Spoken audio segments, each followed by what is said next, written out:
Hey guys, Simon Power here, back with another tutorial. Today we're going to be learning I Try by Macy Gray.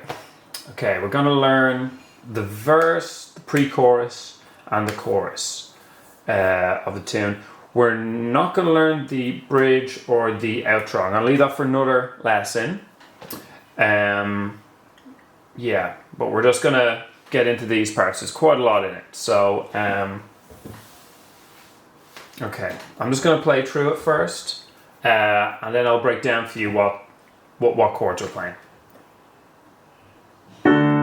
Games, changes, and fears.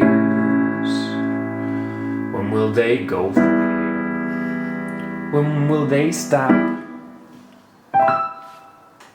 I believe that fate has brought us here, and we should be together, babe. But we're not. I play it off, but I'm dreaming of you. I keep my cool, but I'm fiending. I try to say goodbye and I choke. Try to walk away and I stumble. Though I try to hide it, it's clear. My world crumbles when you are not near. Goodbye and I choke. Try to walk away and I stumble. Though I try to hide it, it's clear. My world crumbles when you are not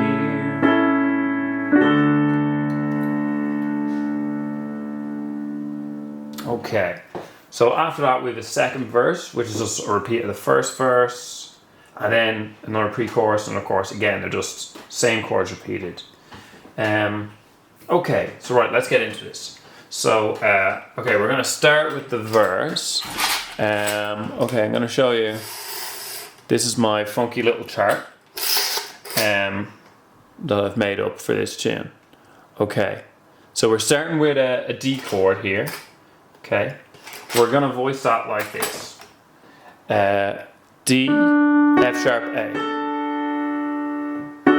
root position. Okay, then we have an A chord. I'm gonna come down again in root position: A, C sharp, E. Okay, then we've got an E minor. Okay, which you might usually play like this. E, G, B. Okay. However, this time I think it might be better to play this chord like this. Starting on the G. G, B, E. And that way we can sustain the top voice. Okay, so if you see here, we've got A, C sharp, E, and then we've got G, B, E. So this voice here can just stay where it is. Okay, this will make the voice leading from this chord to this chord a little bit smoother, and it just might kind of make it sound a little better. It also kind of makes it easier to play, a little bit easier to play. So see this: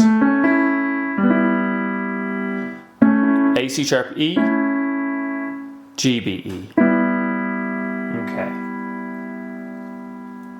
Right, so that's the verse. We just play those chords twice. Do, do, do, do. Do, do, do, do, do, do. Okay, and then there's a stop there. When Macy says, when will they stop? And you stop the chord. I like to throw in, just, you know, for fun, little, I just play the chord up high. Here, the E minor chord. And let me show you how I'm voicing this. So again, so this is kind of like how I've been voicing it down here. So with all of these chords, I'm just going to put the root of the chord in the bass. So for the D chord, I'm going to put a D in the bass. For the A chord, I'll put an A in the bass. And for this E chord, I'll put the E in the bass.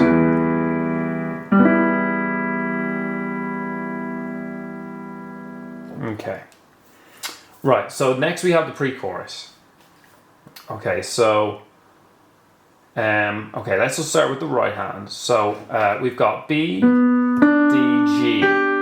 So again, that might not look like a normal G chord to you, maybe not. However, again, if we were to play the chord like this, G, B, D, then you might recognize that. So again, what we're doing here is we're just going to start the chord on the third. So we've got a B, D, and then putting the G on top. Okay, and then of course our left hand can play the G in the bass. And I usually double that up with this note an octave below, the same note an octave below. Okay, then we come down to an F sharp chord. So that's F sharp, A, C sharp, F sharp. Then we're going down to an E minor chord. That's E, 1 in the left hand, then G, 1 in the right hand, B, 2 in the right hand, E, 5 in the right hand. Again, that's the same voicing of the chord as we had before. And then we have an A chord. So again, we'll use that same chord pattern. So we're root position in the right hand. So all together it looks like this.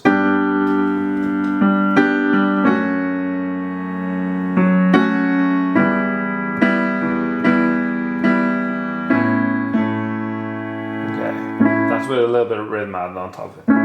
If you wanted to, you could make these all 7 chords and it would sound pretty nice. Maybe not the first one. Keep that normal, but the rest, you can make all 7 chords. F sharp minor 7, E minor 7, and then A7. You could do that. I would maybe make the F sharp minor 7 and the E minor 7 maybe. Or you could just play these chords just straight, kind of. This song actually sounds really good with the chords just played straight. And actually I listened to the record quite a bit. And it actually sounds to me that generally they're not using, weird complicated voices. Nearly most of what you're hearing is all just like sort of basic major or minor chords. Okay, then we get to the chorus. Okay, so we get D, A, and E. So let me show you again. Okay. So we get D, then A and E, right? I guess we just voice these just like we did up here. Okay. And then we get 2 extra chords kind of added on, a G and an A. Okay. So, let's see how we're gonna voice these. So again, that's just D, then A. So D root position, A root position, E first inversion, and then we're going to do a G. Okay, this time so the right hand is playing the first inversion of G, so that's B D G with the G in the bass, and then we just move these all up 1 note. We're on an A major chord here, so that's C sharp, C sharp, E, A. In the right hand. So all together with a bit of rhythm.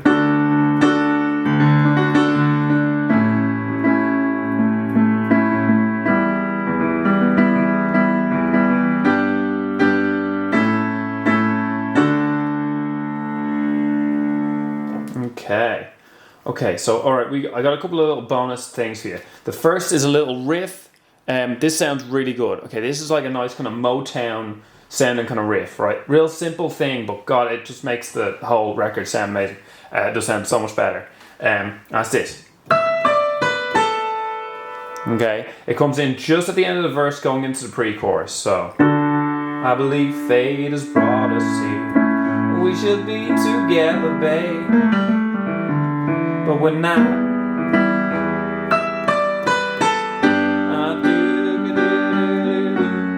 So that's all it is. It's a piano on its own, just doing that.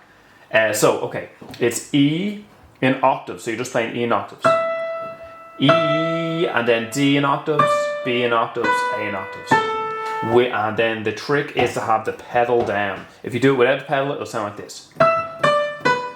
Okay, do it with the pedal down, the sustain pedal down, it sounds like this. Okay, way better. Okay, right, one last thing. Right, this is just a cool little trick. Okay, when you're doing that G chord at the end, this is a different way you could do this. A different way you could do. Let's have a look.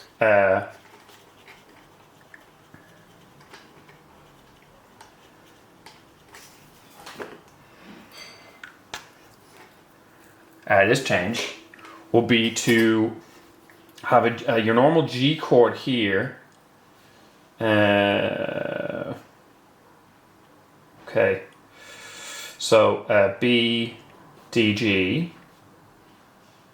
and then keep the same notes for your A chord, right? And this will give you a really weird A chord. It's kind of like an A7-9 chord, but it will sound really good. So, A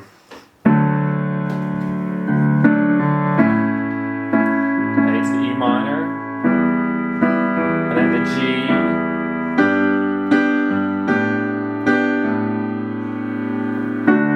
Okay, so you can use that. Also, another way you can do it is this. Okay, so that sounds kind of nice. Okay, oh yeah, and there's one last thing, okay, which is a little kind of music theory lesson here. Okay, if we look at the overall sort of direction, okay, of the chord progressions, we'll sort of, it will go a long way to kind of showing us why this song is so powerful and why the music sounds so good. The chords are chosen sort of very carefully, and they tell a story in themselves. So the verse progression, we get a D to an, which drops down to an A, which drops down to an E minor. Okay, so like. Okay, and so that's a chord, and it starts in a major happy chord and ends on a minor kind of sad chord, right? So this gives us that feeling of going down. Okay, this song is a really kind of, this is a kind of bittersweet song. It's, you know, it's a really lovely kind of love song, but you know, it's kind of, it's got a mixture of different things in it. You know, the main kind of message of I can't walk away from you, or I can't, you know, I don't want to give up on you. That's a really nice uplifting message, you know, and love song. But it also, it kind of implies that there's been big problems in this relationship and there's been a lot of trials and tribulations. So it's a bittersweet song. We get this kind of implied through the chords. In the verse, we have this descending, slightly melancholic kind of sound, right? Sounds like you're going down. Okay. Then we get the pre-chorus, right? Now we start on G, which is the predominant chord in D major, right? That's a really good chord to pick for a section if you want to develop things, because a predominant chord will always make things sound as if, oh, we've come to a new place. Okay. Right, so next we see that the G, again, is following this pattern. It's falling down. It falls down to the F sharp minor, falls down to the E minor, and then goes up to an A. Okay, so again we're getting this falling kind of motif. Do, do, do, do. Sounds sort of like something that's kind of resignation. Then up to an A at the end. Okay, so the A is the 5 chord, okay, of D major. That's the dominant chord, right? The A is the 5 chord, okay, which is a dominant chord. This is the chord that has the most amount of tension in it, right? You can see here, I've got this little fella, okay, cliffhanger, right? He's Sylvester Stallone right there, okay. Putting an A at the end of a pre-chorus is a really good idea. As it's a really good songwriting trick, right? It will set up your chorus really nicely, especially if it starts on a D, because it creates a lot of tension, as much tension as you can kind of create. And so then we get to our chorus, okay? And again, we get this sort of this pattern of the D going down to an A, going down to an E minor. However, we get something to sort of balance this out. Okay, the E minor rises up to the 4, which is G, and then rises up again to the 5, and then resolves back, okay, to the D chord, right, in the next line. Okay, and you could say we're rising up. Well, it doesn't matter if it goes up or down, but say it's rising up. But anyway, okay, so if we just analyze the kind of the direction of the chord changes, we can sort of see here. In the verse, we get something that's falling down, mostly falling down. Same thing with the pre-chorus, mostly going down. But then in the chorus, we get something which kind of changed the direction, okay?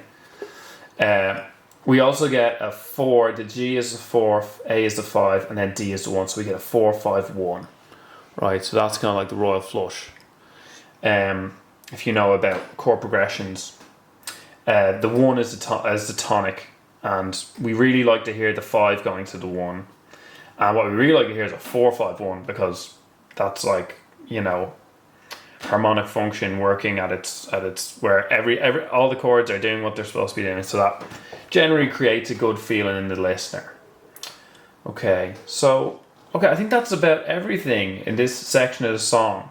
Okay, so the chords sound great, and also if we analyze the chords and look through the theory, we can see that chords themselves can be part of storytelling in songs and narrative. Okay, right. We'll leave it there. Thanks for watching, guys. Like and subscribe if you haven't already, and all that stuff. And check back for the second half of this lesson. Thanks so much.